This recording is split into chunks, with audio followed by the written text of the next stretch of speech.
दीजिए माता कि मैं इसी क्षण वहां लौटकर उस दुष्ट का वध करूं। देवी कालरात्रि, शांत रहिए, स्वयं पर संयम रखिए। एक पापी के कारण इतना आवेशित होने में कोई लाभ नहीं। काल चक्र की नियंत्रक हैं आप, तो आपको तो यह भली भांति ज्ञात होना चाहिए कि यदि वो दुष्ट पापी कुपथ त्याग कर सुपथ पर नहीं आया तो शीघ्र उसका अंत सर्वथा निश्चित है। उचित है माता, यदि आप उसे कुछ और श्वासों का अवकाश देना चाहती हैं, तो वो आपका निर्णय है माता, किंतु मेरा मत स्पष्ट है। यदि आप उसे एक पल का भी जीवन और प्रदान करेंगी तो आप बहुत बड़ी भूल करेंगी माता, बहुत बड़ी भूल।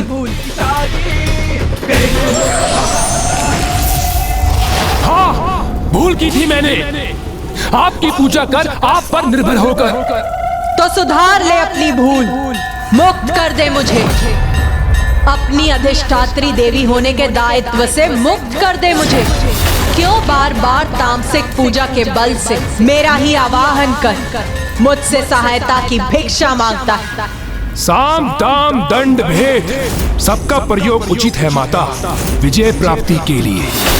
इसलिए भिक्षा है ये तो भिक्षा ही सही, किंतु आपको अपना कवच, अपनी शक्ति बनाकर देवी आदि शक्ति का सामना करेगा ये दुर्गमासुर। अरे मूर्ख, माता आदि शक्ति का सामना करेगा तू? इतना अहंकार है तुझे अपनी शक्ति पर, तो उसके पूर्व उनसे तो निपट जो तेरे पीछे, अर्थात जो छिपकर आक्रमण करेंगे तुझ पर, तेरे अपने असुर। माता, मुझे व्यर्थ में भयभीत करने का प्रयास ना करें। ऐसा कोई नहीं है जो दुर्गमासुर को दुर्बल समझे, जो मुझे चुनौती देकर आगे बढ़ने का दुस्साहस करे। बहुत बड़ा भक्त बनता है ना तू मेरा, बहुत पूजा भी की है तूने मेरी, तो जा, मैं तुझे आभास करने की शक्ति प्रदान करती, जिससे तू अपनी ओर आते हुए शत्रुओं का आभास कर सकेगा।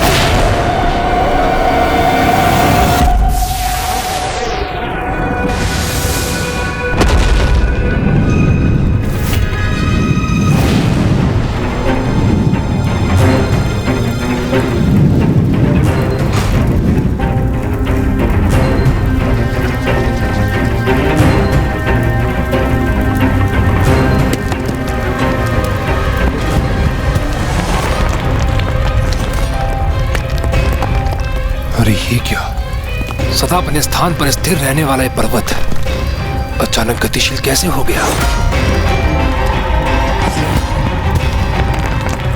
दुर्बल अशक्त दुर्गमासुर, असुर राज का सिंहासन अब शोभा नहीं देता तुझे, क्योंकि तू उसके योग्य नहीं रहा। असुरों के सिंहासन पर अब यदि किसी का अधिकार है तो मेरा है।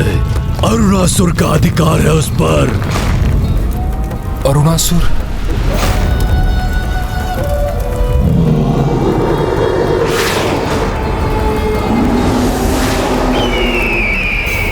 नहीं, मैं किसी को भी स्वयं के लिए संकट बनने नहीं दूंगा।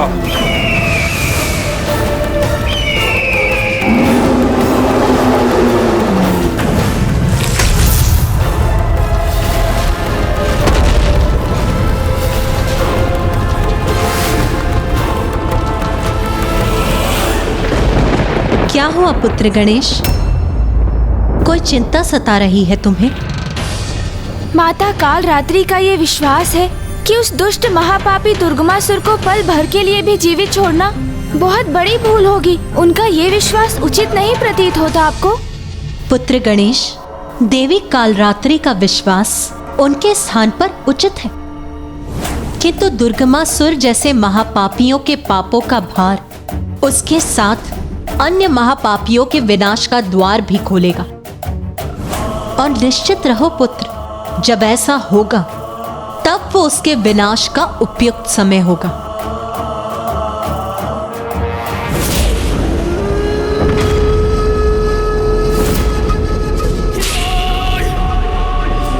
पाषाणकाय! पाषाणकाय! पाषाणकाय!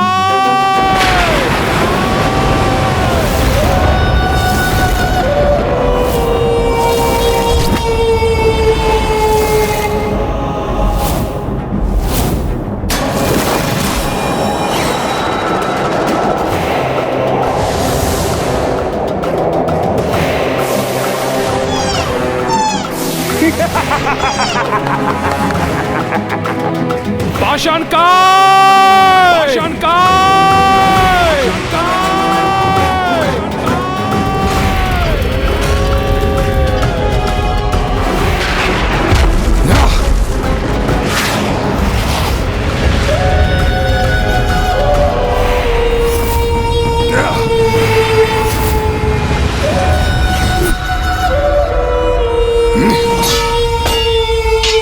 पाषाणकाय! ये कैसा दुस्साहस है तुम्हारा? क्या इस प्रकार प्रस्तुत होते अपने महाराज के समक्ष? मैं महाराज हूं तुम्हारा, उचित सम्मान दो मुझे। और ध्यान से सुनो, मैंने तुम्हें यहाँ हाथ प्रयास के लिए नहीं बुलाया, अभी तो एक महत्वपूर्ण कार्य के लिए बुलाया है।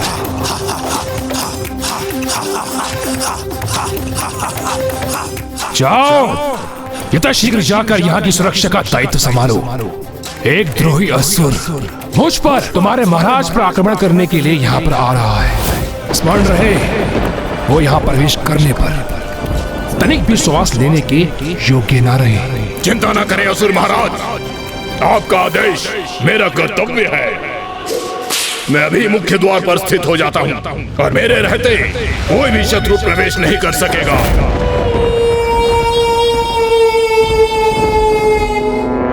रुको, उचित है, किंतु सावधान रहना, वो कोई साधारण असुर नहीं है। स्वयं को अन्य की दृष्टि से छुपाने के लिए वो अपना रंग रूप आकार परिवर्तित करता है और उन्हें अपने वातावरण के अनुरूप ढालकर उसमें ऐसा घुल जाता है कि कोई भी उसे देख नहीं सकता। इसलिए सचेत रहना, कहीं वो तुम्हारी दृष्टि से ओझल ना हो जाए। यदि उसने ऐसा साहस किया तो मैं उसका अंत करूंगा।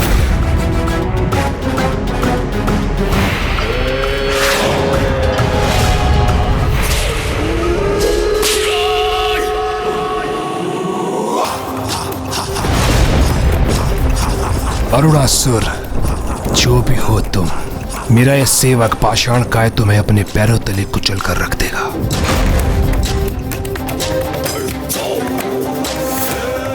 देखा माता, मैंने कितनी सरलता से भीतरी शत्रु को कुचलने का मार्ग ढूंढ लिया। आप देखना, मैं आदिशक्ति माता को पराजित करने का मार्ग भी अवश्य ढूंढ लूंगा।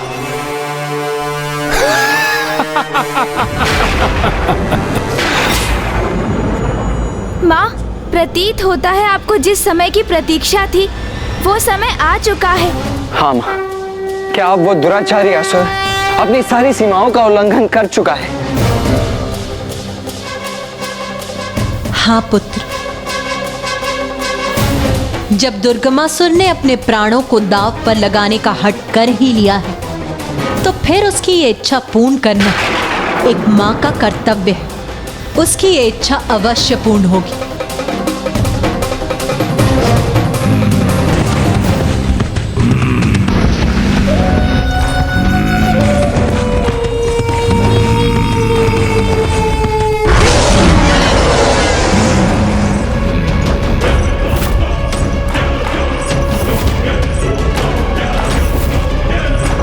शत्रु जो कोई भी हो, जो दिखाई दे अथवा नहीं, किंतु अंदर तो तभी जा सकेगा जब वो मुझे डिगा सकेगा।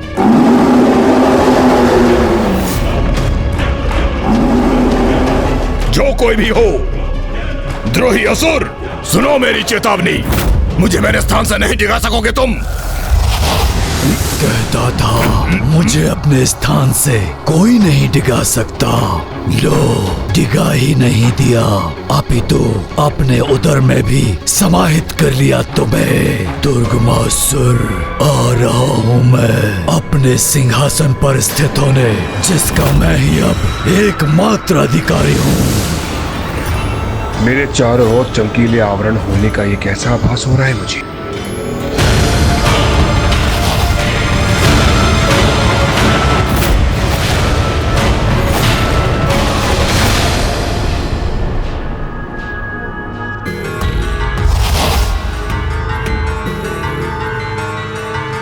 ये कैसा दृश्य है? ये सत्य है अथवा मेरा भ्रम?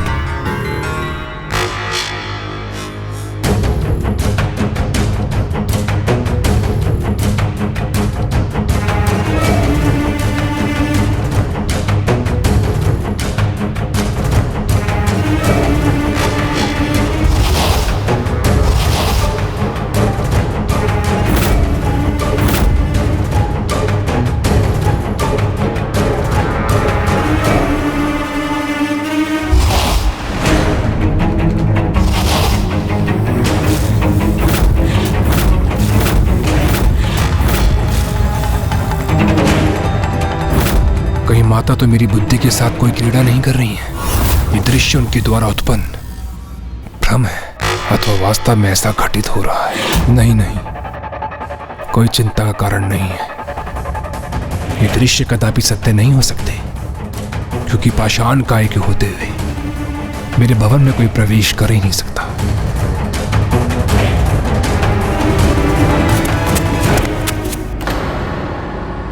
ये किसकी पश्चात की ध्वनि है?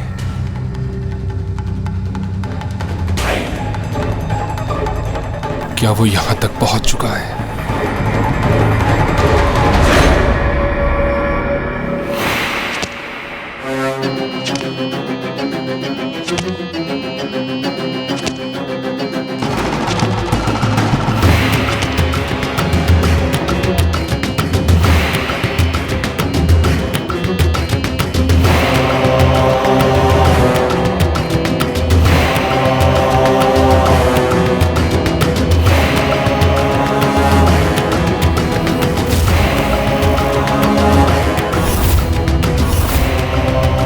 उसे देख पाने में अक्षम हूं, किंतु कोई यहां है अवश्य। कदाचित मैं अपने सिंहासन पर ही सुरक्षित रहूंगा।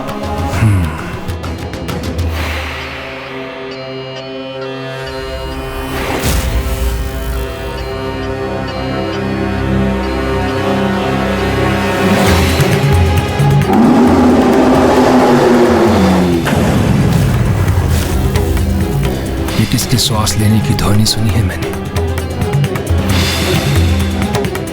यदि यहां कोई है तो फिर मुझे दृष्टिगोचर क्यों नहीं हो रहा है?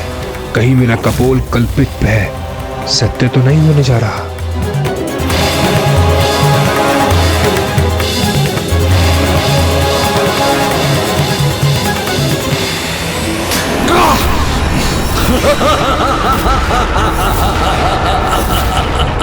कौन है? कौन है मेरे सिंहासन पर? सिंहासन का योग्य अधिकारी अरुणासुर, अरुणासुर, नवीन असुर सम्राट अरुणासुर।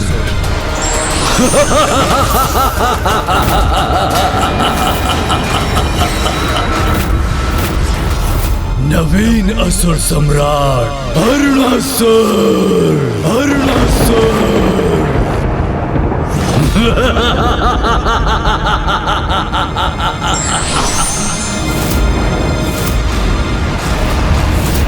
दुर्गमासुर, खड़क उठाने का कोई लाभ नहीं, क्योंकि खड़क के बल पर पाई हुई सत्ता खड़क की धार मंद पड़ने पर मिट जाती है।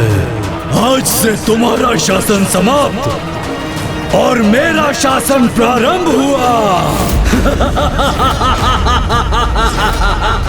अरुणासुर, बहुत अनर्गल प्रलाप कर चुके हो तुम। तुम्हारे लिए तो मेरे सैनिकों की खड़क ही पर्याप्त है।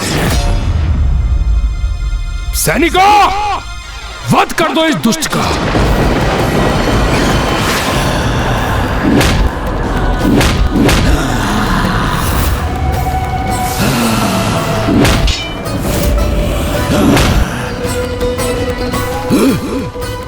व्यर्थ का श्रम कर रहे हो मूर्ख।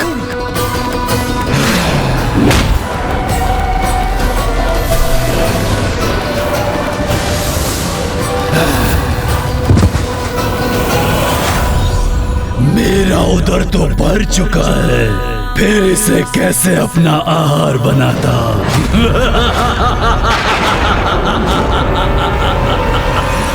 क्या हुआ दुर्गमासुर?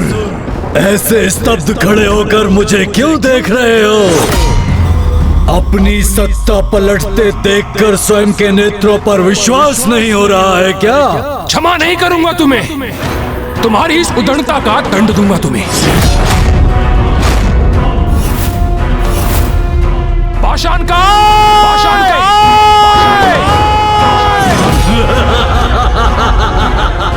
कितना भी पुकार लो उसे, किंतु वो यहाँ आएगा नहीं।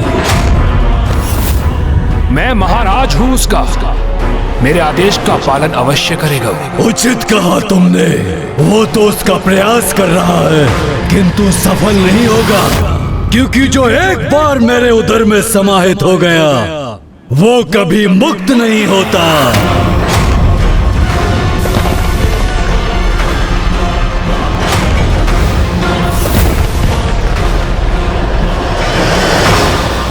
पाषाण का शरीर है ना उसका, इसीलिए उसका पाचन करने में थोड़ा सा समय अवश्य लगेगा, किंतु तुम तनिक भी चिंता ना करो, तुम्हारा पाचन करने में अधिक समय नहीं लगाऊंगा मैं।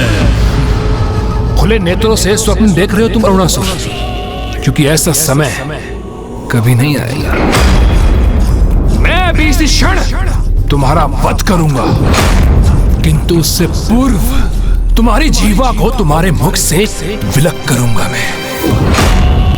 ना एक व्यर्थ प्रयास करोगे, ब्रह्मदेव के विशेष वरदान से सुरक्षित हूं मैं, जिसके अनुसार मेरा वध कोई नहीं कर सकता और तुम भी नहीं।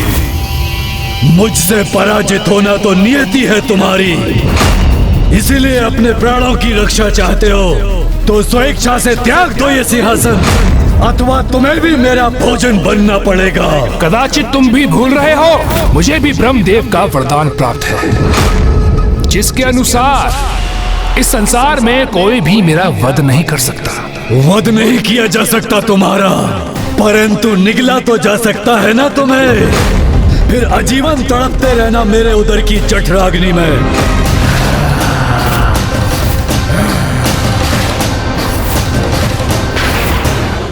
मैंने दुर्गमासुर को सुधरने के अनेकों अवसर प्रदान किए, किंतु अब वो अपने सभी अवसर गवा चुका है। युद्ध चाहता है ना वो, तो अब युद्ध ही होगा।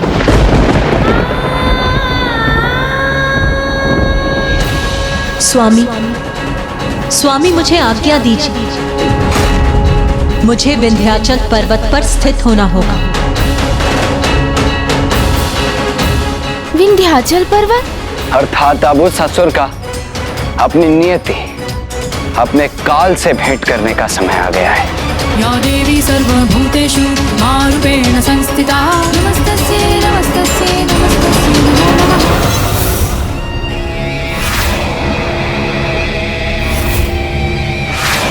ये क्या, इससे तो मैं आजीवन इसका बंधक बनकर रह जाऊंगा, सब व्यर्थ हो जाएगा मेरा अब तक का परिश्रम। मुझे इससे निवारण का उपाय ढूंढना होगा, वो भी अति शीघ्र।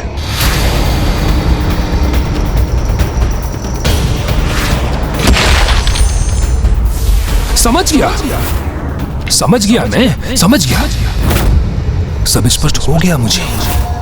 यही है हम असुरों की पराजय का कारण। हम अपने समुदाय में इतने घाती हो जाते हैं। बहुत दुख की बात है, बहुत दुख की बात है। तनिक भी एकता नहीं है असुरों में, और इसी कारण हम असुरों की सत्ता कभी स्थायी नहीं रह सकती। क्योंकि आज तुम मुझसे मेरा सिंहासन छीनोगे और कल को वो तुमसे तुम्हारा सिंहासन छीन लेगी। कौन छीनेगी मुझसे मेरा सिंहासन?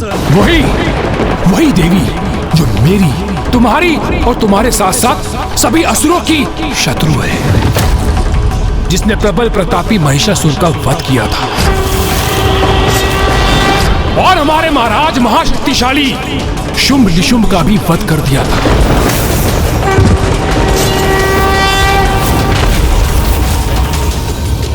वही देवी जिसको ये सारा संसार आदिशक्ति के नाम से पुकारता है। देवी आदिशक्ति, मेरा सिंहासन चाहते हो ना तुम, अवश्य ले लेना, किंतु उससे पूर्व स्वयं को मुझसे अधिक बलशाली और योग्य प्रमाणित करो। साहस है तो जाओ, सर्वप्रथम जाकर विंध्याचल वासिनी देवी को पराजित करो। कहो, है तुम में इतना सामर्थ्य? है तुम में सिंहासन पर स्थापित होने की क्षमता? कहो अनासुर, कहो। हाँ, मुझ में है वो बल, वो क्षमता, जिससे मैं देवी आदिशक्ति के अस्तित्व को ही नष्ट कर दूंगा और फिर मैं तुम्हें अपना दास बनाकर असुर सम्राट के पद पर स्थापित होऊंगा। मैं इसे कहते एक बाण से दो लक्ष्य साध लेना।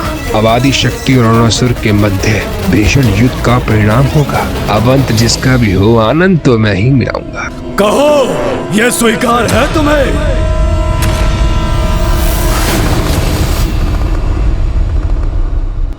स्वामी, अब मेरा विंध्याचल पर्वत प्रस्थान करने का समय आ गया,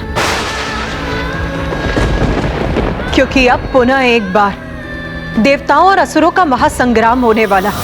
अभी घटित होने वाली सभी घटनाएं उसी की पूर्व सूचना दे रही।